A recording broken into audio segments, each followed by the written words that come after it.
Nyala api di hati, di medan laga, langkah tegap menjejak tanah, mata tajam menatap, tak gentar menghadapi bahaya. Jiwa bergelora, semangat membara, demi tanah air tercinta, rela berkorban jiwa.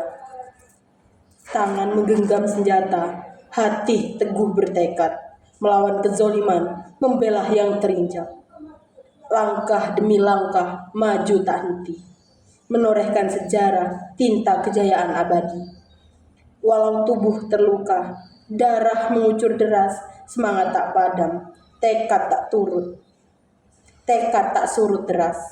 Nyala api di hati terus membara, menyalakan semangat, mengusir kegelapan dunia. Pahlawan sejati tak hanya di medan perang, ada di setiap jiwa yang berjuang tanpa henti, menebarkan kebaikan, membangun negeri, menjadi cahaya harapan untuk masa depan yang cerah.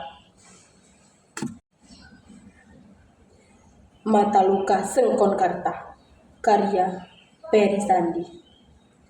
Serupa Mas Kumambang, pupuh mengantarkan wejangan hidup. Kecapi dalam suara sunyi menyendiri, pupuh dan kecapi membalut nyeri, menyatu dalam suara genting. Terluka, melukai, dilukai, dan luka-luka menganga akibat ulah manusia. Terengah-engah dalam tabung dan selang, aku seorang petani Bojong Sari menghidupi mimpi dari padi yang ditanam sendiri. Kesederhanaan panutan hidup dapat untung dilipat dan ditabung. 1974, tanah air yang kucinta berumur 29 tahun. Waktu yang mudah bagi berdirinya sebuah negara. Lambang Garuda, dasarnya Pancasila. Undang-Undang 45 merajut banyak peristiwa. Peralihan kepemimpinan yang mendesak, Bung Karno diganti Pak Harto dengan dalih keamanan negara. Pembantaian 6 jenderal 1 perwira, 6 jam dalam 1 malam, mati di lubang tak berguna, tak ada dalam perang Mahabharata, bahkan di sejarah dunia, hanya di sejarah Indonesia. Pemusnahan golongan kiri, PKI wajib mati. Pemimpin otoriter, repelita, rencana pembangunan 5 tahun, bisa jadi rencana pembantaian 5 tahun. Di tahun-tahun berikutnya, kudapati penembak misterius. Tak ada salah, apalagi benar. Tak ada hukum negara. Pembantaian di mana-mana. Diburu sampai ikut. Dor di mulut, dor di kepala. Diikat tali, dikafani karung. Penguasa punya tahta yang tidak ada. Bisa diada-ada. Akulah Sengkon yang sakit. Berusaha mengenang setiap luka di dada, di punggung, di batuk yang berlapis tuberkulosis. Malam Jumat 21 November 1974. Setiap malam Jumat, Yasin dilantunkan dengan hikmat. Bintang-bintang berzikir di kedipannya. Suara-suara binatang melengkingkan pujian-pujian untuk Tuhan. Istriku masih mengenakan mukena, mengambilkan minum dari dapur. Di kejauhan, terdengar warga desa gaduh. Adili sekeluarga rampok itu. Ya, usir dari kampung ini. Bakar saja rumahnya. Betul. Di lubang bilik, ada banyak obor dan petromak menyala. Teriakan tegas, "Saudara Sengkon, saudara sudah dikepung ABRI. Kalau mau selamat menyerahlah, saudara tidak bisa kabur." Istriku kaget, "Kok kamu, Kang?" Kebingungan, "Demi Allah, saya tidak berbuat jahat." Masih dalam suara yang sama, "Kalau saudara tidak mau keluar dalam hitungan 3, kami akan mengeluarkan tembakan peringatan. 1, 2, 3. Secepat yang kubisa, di pintu ratusan warga mulai melontarkan sumpah serapah. Anjing, babi, bagong, tai, sampah. Segalanya ada di mulut warga. Kata-kata tak mewakili peri kemanusiaan. Warga desa bengis seperti serigala, tak ada rasa kasihan. Dari batu sampai bambu, dari golok sampai balong, diacung-acungkan ke arahku. Serentak berkata, "Allahu Akbar." Batu, bambu, dan balong berterbangan ke arahku. "Saudara-saudara sekalian, tolong hentikan, biar pengadilan yang menentukan hukuman." Aku masih diselimuti kebingungan, disambut razia seluruh badan. Kepalaku ditodong senjata laras panjang mendekati puluhan ABRI dan polisi. Ya, gantung saja, dasar orang yang tak tahu diri, sampah masyarakat.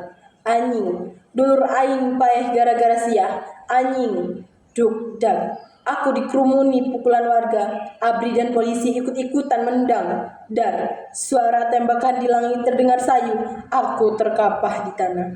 Seorang ABRI menggusurku. Darah dan becek tanah bercampur di tubuh. Aku dilemparkan ke atas bak mobil. Kondisi di antara sadar atau tidak.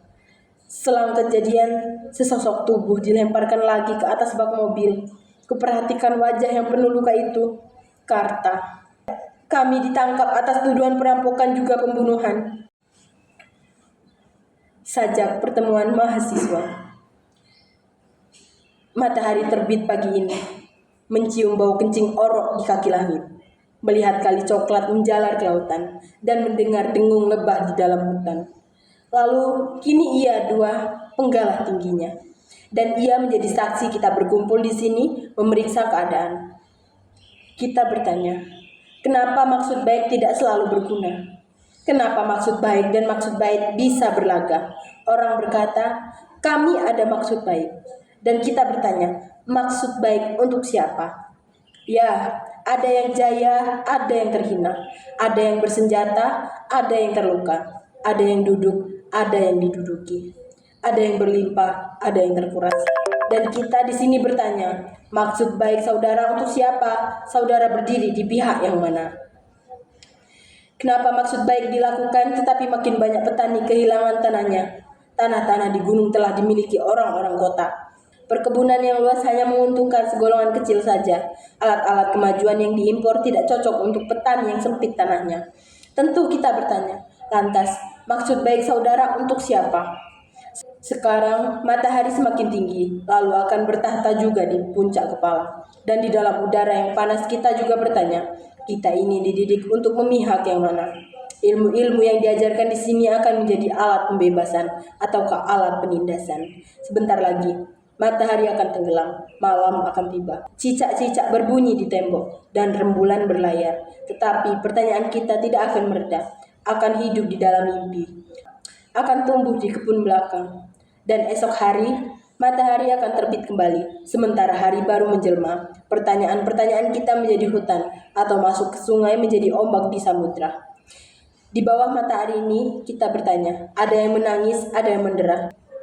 Ada yang habis, ada yang mengikis, dan maksud baik kita berdiri di pihak yang mana.